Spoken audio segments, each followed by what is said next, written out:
There exists a shadow that follows brilliance, a darkness that doesn't care about sold-out stadiums, platinum records, or standing ovations. Freddie Mercury commanded Wembley Stadium with 72,000 voices singing his name. George Michael sold over 100 million records worldwide. Montgomery Clift redefined what it meant to be vulnerable on screen. Yet none of it mattered when the pills wore off, when the come-down hit, when loneliness consumed them in empty hotel rooms. These 10 figures didn't just battle addiction, they fought a world that forced them to hide, to perform, to split themselves in two just to survive. Their stories aren't about weakness, they're about what happens when society demands you be extraordinary while denying you the right to simply exist. What secret united these legends?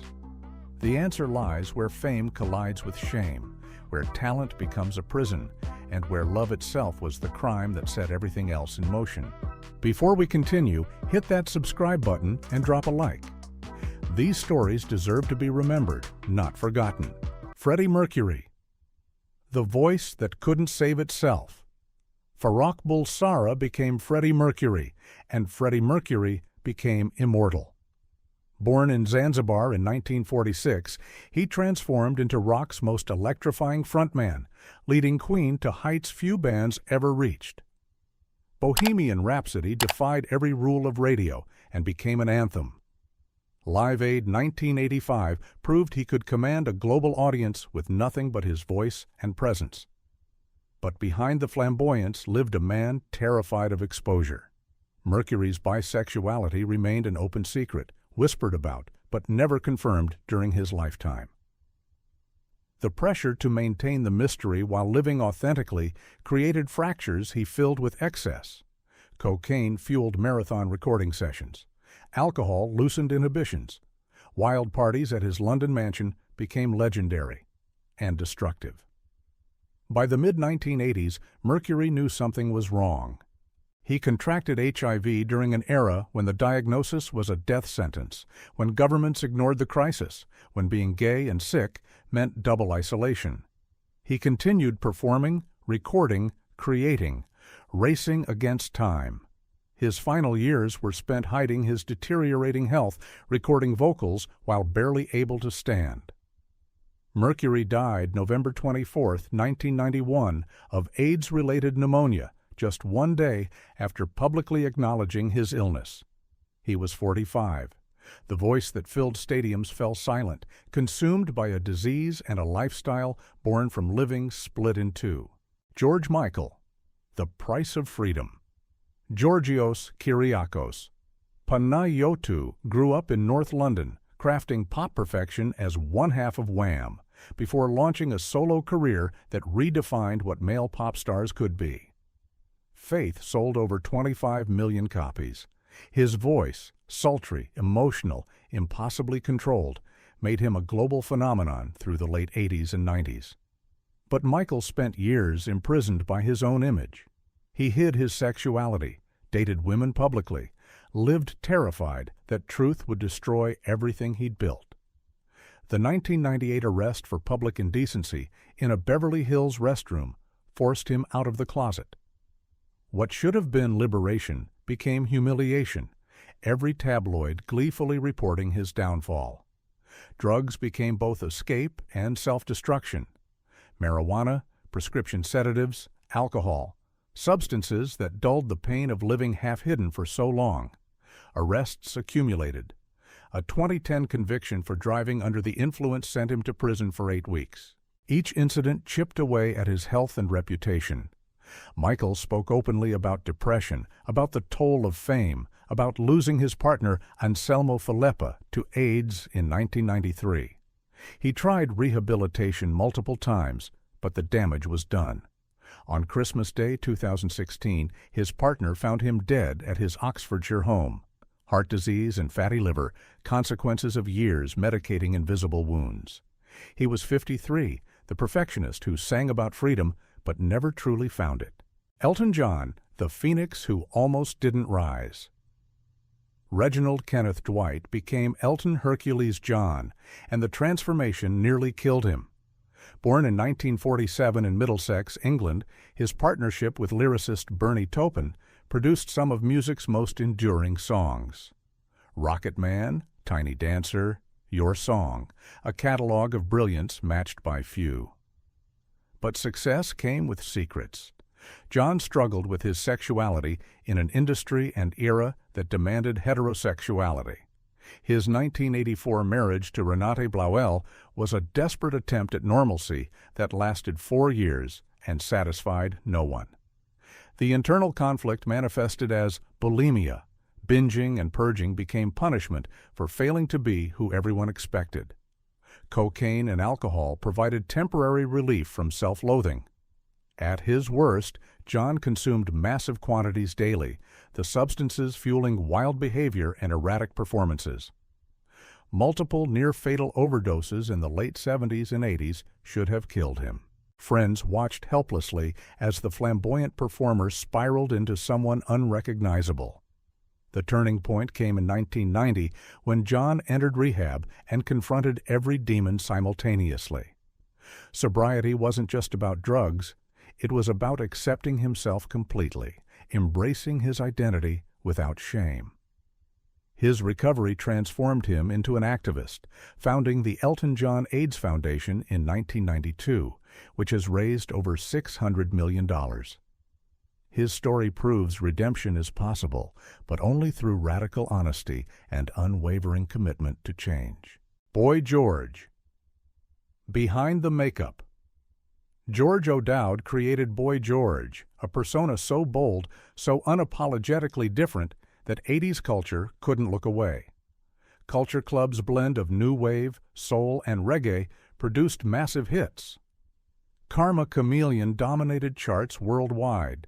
His androgynous style challenged every gender norm, making him an icon before the world was ready. But the colorful exterior masked devastating loneliness. George struggled with heroin addiction through the mid-'80s, the substance gradually consuming the cheerful performer audiences adored. By the 90s, cocaine and sleeping pills joined the mix. Relationships crumbled. His career stalled. The makeup couldn't hide what was happening beneath. The 2009 conviction for assault and false imprisonment of a male escort revealed how far he'd fallen. Tabloids savored every detail, dissecting his descent from pop royalty to criminal. He served 4 months at Edmonds Hill Prison, where forced sobriety began a slow transformation. The experience was brutal but necessary, a wake-up call that probably saved his life. George rebuilt gradually after release, returning to music with humility replacing arrogance. He spoke candidly about addiction, about how fame amplified his worst impulses, about using drugs to fill a void that applause couldn't touch. His journey illustrates that even the most flamboyant performers can hide the deepest pain, and that survival requires stripping away every pretense to find what's real underneath. Anthony Perkins. Trapped in the closet. Anthony Perkins gave cinema one of its most unforgettable performances as Norman Bates in Psycho, 1960. His portrayal of repressed violence and twisted psychology was so convincing that it typecast him forever. Born in 1932, Perkins was a sensitive, talented actor who carried a secret that terrified him his entire life. Hollywood in the 50s and 60s had no space for openly gay leading men. Perkins dated women publicly, including actresses Janet Leigh and Victoria Principal, while maintaining long-term relationships with men privately. His romance with actor Tab Hunter was carefully hidden, both men understanding that exposure meant career death.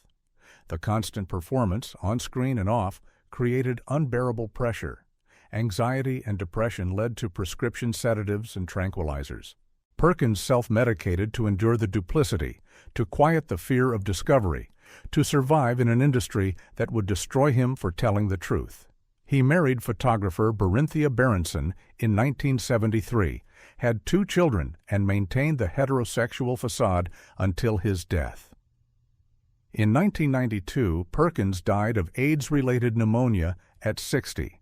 His widow revealed his HIV status only after his death, honoring his wish for privacy even in dying. Perkins spent 60 years performing, never allowed to simply exist as himself. The actor who played cinema's most famous closeted psychopath was imprisoned by his own closet until the very end. Montgomery Clift, Hollywood's longest suicide. Montgomery Clift possessed a beauty and vulnerability that redefined masculinity in cinema. Born in 1920, his performances in A Place in the Sun, 1951, and From Here to Eternity, 1953, showcased raw emotional honesty rarely seen in leading men. He was method before Brando, sensitive before it was acceptable, and tormented by secrets he could never reveal. Clift's sexuality remained ambiguous throughout his life, relationships with both men and women, but never confirmation, never freedom. Hollywood's closet was hermetically sealed in the 50s, and Clift understood that openness meant professional annihilation. The internal conflict manifested as self-destruction. A devastating 1956 car crash outside Elizabeth Taylor's home shattered his face and required extensive reconstructive surgery. The physical pain was excruciating, leading to prescription painkillers that became his constant companion. Alcohol joined the mix, creating a deadly combination that slowly eroded his appearance, his talent, and his will. The final decade of Clift's life was a slow-motion tragedy. His face, once impossibly beautiful, became bloated and distorted. Performances that once electrified audiences became painful to watch. Friends dubbed his decline the longest suicide in Hollywood, watching helplessly as he destroyed himself incrementally. He died of a heart attack in 1966 at 45, a cautionary tale of what happens when brilliance has nowhere to exist authentically. Rudolf Nureyev, the dancer who couldn't stop running. Rudolf Nureyev defected from the Soviet Union in 1961, choosing artistic freedom over totalitarian control. Born in 1938 on a trans-Siberian train, he became ballet's most electrifying performer, revolutionizing male dancing with his intensity, technique, and raw sexuality. His partnership with Margot Fonteyn created magic on stages worldwide. But freedom came with loneliness. Nureyev never belonged fully anywhere. Too Western for the Soviets, too Russian for the West, too openly sexual for polite society. His homosexuality was an open secret in ballet circles, but remained taboo publicly. The constant movement between countries, stages, and partners left him perpetually searching for something he couldn't name. Drugs and alcohol filled the void. Cocaine fueled marathon rehearsal sessions. Nightlife excesses became legendary. The perfectionism that made him dance's greatest star also drove him toward self-destruction. He pushed his body beyond human limits, then medicated the pain and exhaustion. The lifestyle took its toll on relationships, health, and eventually, his life. Nureyev contracted HIV, likely in the late 70s or early 80s. He continued performing even as AIDS ravaged his body, dancing through illness with the same intensity he'd brought to his prime. He died January 6, 1993, in Paris at 54. The man who leaped higher than anyone still couldn't escape the consequences of living too hard, too fast, too alone. Peter Allen, the boy from Down. Under Peter Allen was born in 1944 in Tenterfield, Australia, as Peter Woolnough. He became a performer early, touring with his family's act before moving to Hong Kong and eventually landing in America. His marriage to Liza Minnelli from 1967 to 1974 made headlines, though both understood the arrangement's purpose, hiding Allen's homosexuality from an industry that couldn't accept it. After the divorce, Allen came out and threw himself into creating music that celebrated life, love, and identity. I Go to Rio and Arthur's Theme showcased his gift for melody and showmanship. His performances were joyous, energetic celebrations that made audiences forget their troubles. But behind the smile, Allen struggled with the same demons that haunted many performers of his era: Cocaine and alcohol became fixtures in the 70s and 80s music scene, and Allen partook enthusiastically. The substances fueled creative sessions and wild parties, but also masked loneliness and the pressure of maintaining his public persona. Health began deteriorating in the late 80s, though Allen continued performing with characteristic energy. He died of AIDS-related complications on June 18, 1992, at 48. His story mirrors countless others from that generation, brilliant artists cut down by a disease and lifestyle that the world chose to ignore. Allen's music celebrated life, but he couldn't outrun the shadows that followed him from closeted beginnings to his final days. Billie Joe Armstrong, punk's fragile heart. Billie Joe Armstrong was born in 1972 in Oakland, California, forming Green Day at 15 with childhood friend Mike Dirnt. Their 1994 album, Dookie, brought punk to mainstream audiences, selling over 20 million copies worldwide. Armstrong became the voice of disaffected youth, writing anthems about boredom, alienation, and rebellion that resonated with millions.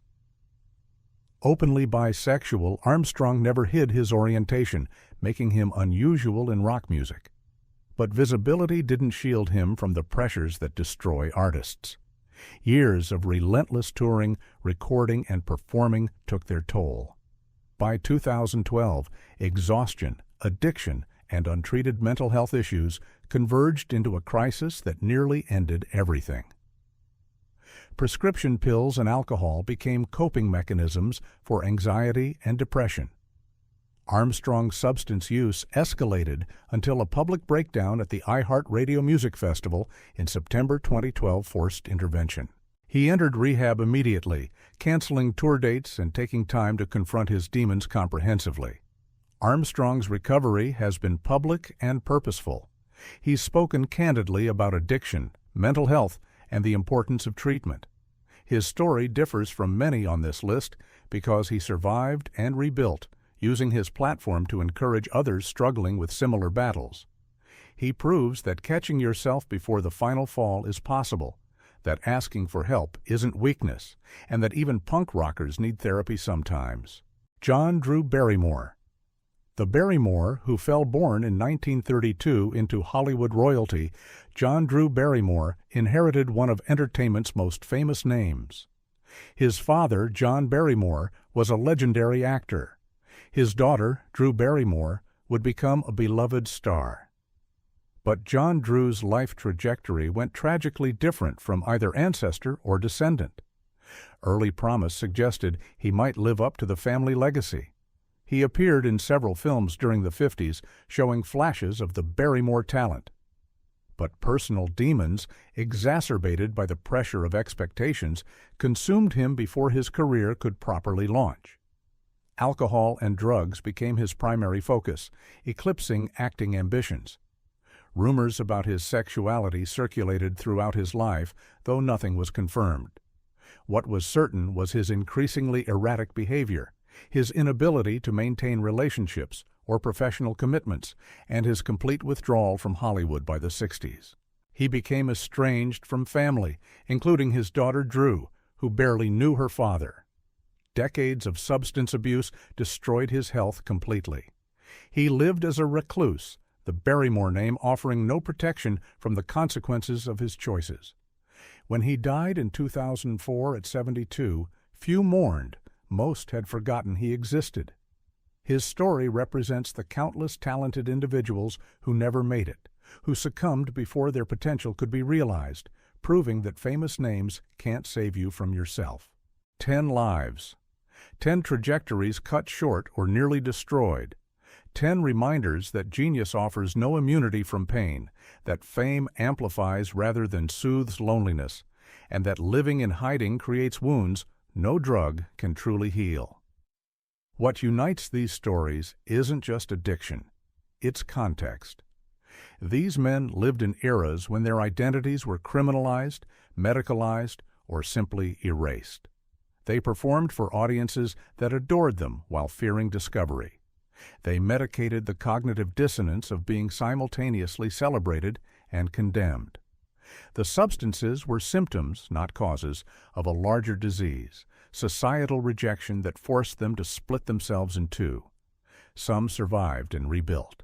Elton John, Boy George, Billie Joe Armstrong, proving recovery is possible with support, honesty, and relentless commitment. Others weren't as fortunate, their brilliance extinguished by drugs, disease, or the cumulative weight of living half-hidden. Their losses remind us that behind every cautionary tale stands a human being who deserved better. From society, from the industry that profited from them, and often from themselves. The real tragedy isn't that they used drugs. It's that they lived in a world that gave them so few alternatives for surviving the impossible contradiction of being both extraordinary and unacceptable. If these stories moved you, honor their struggles. Subscribe, share this video, and remember, visibility saves lives. Their truth deserves to be told, to